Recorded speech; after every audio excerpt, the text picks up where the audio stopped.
ಆಮೇಲೆ ಸಿದ್ದರಾಮಯ್ಯನವರ ಮಹಾಮೌನವನ್ನು ನಾವು ಗಮನಿಸ್ತಾ ಇದ್ದೀವಿ, ಅವತ್ತಿಂದ ಗಮನಿಸ್ತಾ ಇದ್ದೀವಿ. ಏನು ಮಾಡಿದ್ರು ಮಾತಾಡ್ತಾ ಇಲ್ಲ ಸಿದ್ದರಾಮಯ್ಯನವರು, ಏನು ಮಾಡಿದ್ರು ಮಾತಾಡ್ತಾ ಇಲ್ಲ. ಸಿದ್ದರಾಮಯ್ಯನವ್ರದ್ದು ಘೋರ ಮೌನ, ಮಹಾಮೌನ, ತುದಿ ಮೌನ, ಯಾವ್ಯಾವ ಮೌನ ಹೇಳ್ತಿರೋ ಗೊತ್ತಿಲ್ಲ, ಅಷ್ಟೂ ಮೌನದ ಮೊರೆಯನ್ನು ಮಾಜಿ ಮುಖ್ಯಮಂತ್ರಿಗಳು ಹೋಗಿದ್ದಾರೆ.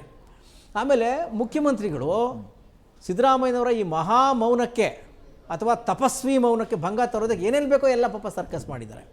ನಾವು ಅವತ್ತಿಂದ ಹೇಳ್ತಾನೆ ಬರ್ತಾ ಇದ್ದೀವಿ. ಪಕ್ಕದಲ್ಲಿ ಹೋಗಿ ಚಿಕ್ಕ ಚೇರಲ್ಲಿ ಕೂತು ಮಾತಾಡಿಸಿ ಬಂದರು ಅವ್ರ ಮನೆಗೆ ಹೋಗಿ.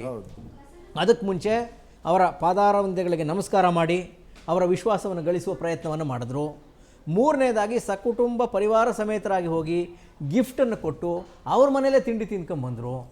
ಆದಾಗ್ಯೂ ಮಾಜಿ ಮುಖ್ಯಮಂತ್ರಿಗಳಾದ ಸಿದ್ದರಾಮಯ್ಯನವರು ಮಹಾಮೌನದಿಂದ ಹೊರಗಡೆ ಬಂದಿಲ್ಲ. ಆ ಮೌನ ತಪಸ್ಸಿನಿಂದ ಅವರ ತಪಸ್ಸಿನ ಭಂಗವನ್ನು ಮಾಡೋಕ್ಕೆ ಸಾಧ್ಯ ಆಗಿಲ್ಲ. ಯಾವುದೇ ವಿಚಾರಗಳು ಅವರ ಮೌನವನ್ನು ಭೇದಿಸೋಕೆ ಸಾಧ್ಯ ಆಗ್ತಾ ಇಲ್ಲ. ಯಾಕೆ ಮೌನವಾಗಿದ್ದಾರೆ ಅನ್ನೋದು ಕುತೂಹಲ, ಅದೇ ಯಕ್ಷ ಪ್ರಶ್ನೆ. ಆಮೇಲೆ ಬಹುಶಃ ಮುಖ್ಯಮಂತ್ರಿಗಳು ಅದೇ ಭಯ ಇರ್ಬೋದು, ಸಿದ್ದರಾಮಯ್ಯನವರ ಮಹಾಮೌನ ಇದೆಯಲ್ಲ ಅದೇ ಮುಖ್ಯಮಂತ್ರಿಗಳಿಗೆ ಭಯ ತರಿಸಿರ್ಬೋದು. ಮೌನವಾಗಿದ್ದಾರೆ ಅಂದ್ರೆ ಮುಂದೇನೋ ಆಗುತ್ತೆ ಅಂತ. ಇಂಥ ಸಂದರ್ಭದಲ್ಲಿ ಸುನಿಲ್ ಕುಮಾರ್ ಏನು ಮಾಡಿದ್ದಾರೆ, ಈ OBC ಅಸ್ತ್ರ, ಜಾತಿ ಗಣತಿ ಅಸ್ತ್ರ ಅಂತಂದು DK ಶಿವಕುಮಾರ್ ಹೆದರದವನ ಮೇಲೆ ಹಾವೆ ಅಸ್ತ್ರು ಅಂತ ಹೇಳ್ತಾರಲ್ಲ, ಹಾಗೆ ಇವರು ಕುತ್ತಿಗೆ ಕಿಸಿತಾ ಇದ್ದಾರೆ.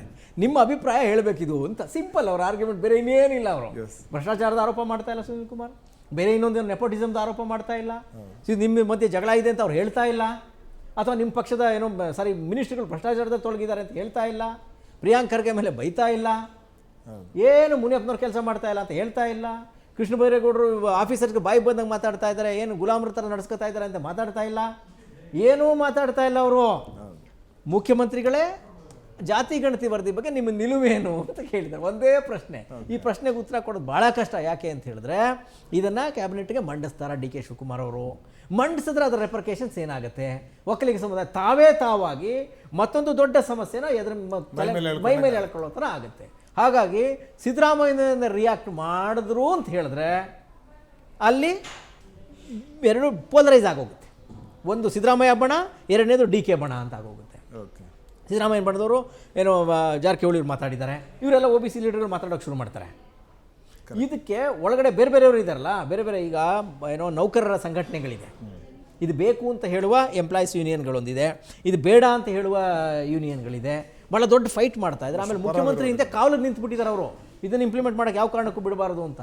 ಮುಖ್ಯಮಂತ್ರಿಗಳು ಭಾಳ ದೊಡ್ಡ ಧರ್ಮ ಸಂಕಟದಲ್ಲಿದ್ದಾರೆ.